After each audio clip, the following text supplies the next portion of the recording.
Have you ever pondered the questions of what if Wickerman actually had this instead of its lift hill? What if the Smiler actually had this element on it? And of course, what if this was built instead of Nemesis? Well, no one knows the exact answer to any of these what ifs, but I thought I'd make a short video to discuss some of them. Also, just quickly, I got added to the YouTube trending page as creator on the rise.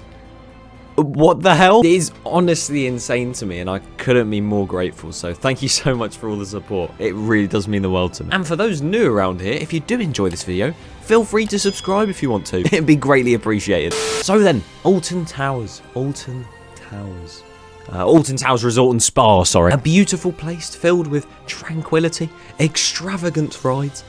What the hell am I going on about? It's got rides, roller coasters, this thing, whatever it is, and a massive garden. But what if they built a massive cross-valley coaster through near where the gardens is? If you've never heard of this concept before, then this probably sounds like a lie to you, but I promise you, it could have literally happened. John Wardley, the designer of a lot of different rides at Alton Towers, wanted to build a wooden roller coaster there for so many years, and sadly, he never got his wish.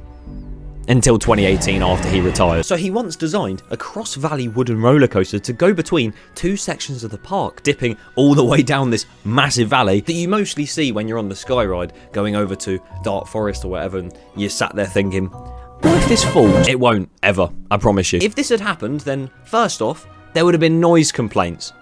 Lots of noise complaints. And secondly, I reckon the scope of the tower's coaster lineup would have looked completely different because, well, Wickerman itself wouldn't have been a consideration because they would have already had their wooden coaster, and as much as it was just one huge dip into the valley, that would have been insane. Talking of wooden coasters, I could have also asked what if John Wardley's Wallace and Gromit wooden coaster he had planned actually got built, but I'll leave that question to another day. We designed 4 years ago a Wallace and Gromit Woody for Alton Towers, which would have been amazing.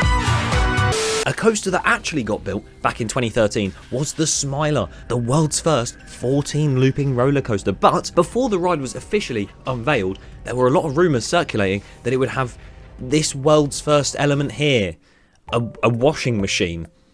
Not just a singular washing machine. A feature that saw the train move forward and stop on this piece of track that would then follow round a sort of trommel tunnel, spinning the riders round.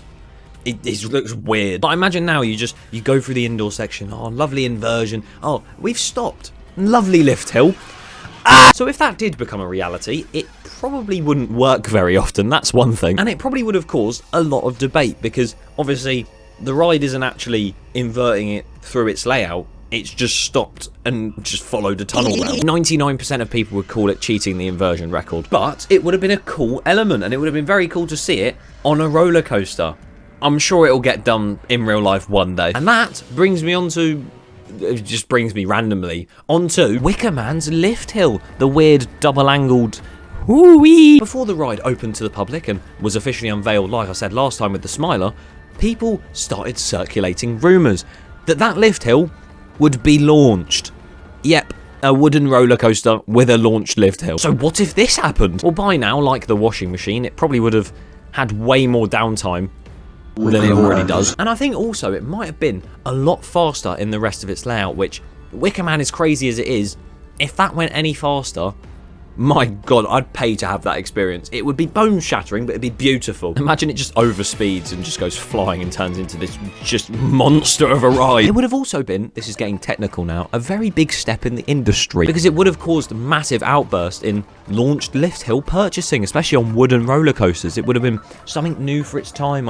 I'm sure we might be seeing this at IAAPA Expo 2027. So we've spoken about coasters here, coasters there, but what about a real what if? What if the branch from the old oak tree in Hex didn't actually fall? Now, guys, what if the story of Hex actually didn't exist and it was all a myth?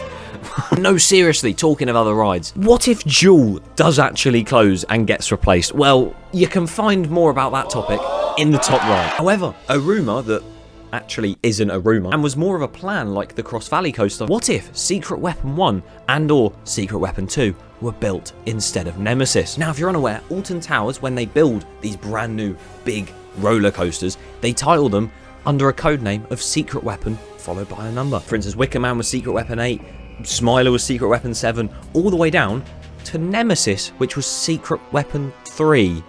although it was the first to be built. Secret Weapon 1 and 2 were actually failed plans. Oh, god damn it. Secret Weapon 1 was supposed to be an Arrow pipeline coaster, and, well, that being said, the area for it had already been blasted, apparently. So, yeah, onomatopoeia and that. So despite the clearance of that area, they then realised that there were technical and financial issues with the whole project and that they couldn't manufacture it or something. So, just an aerodynamics moment if I've ever seen one. Secret Weapon 2, however, came into play a year later and was again made by Aerodynamics. And this time, it wasn't financial issues, it's just John Wardley rode the prototype for it and thought it was boring and slow. So what if they actually built either of these coasters? Secret Weapon 1 would have probably been around for about a year before it got booted due to cost. And Secret Weapon 2 probably would have been the UK's most boring coaster. It probably would have been a huge waste of space as well. And yeah, a big rumour with me, however, is that I prefer Rita to any other coaster in the park. And you're going to have to find out if that's true or not by clicking here.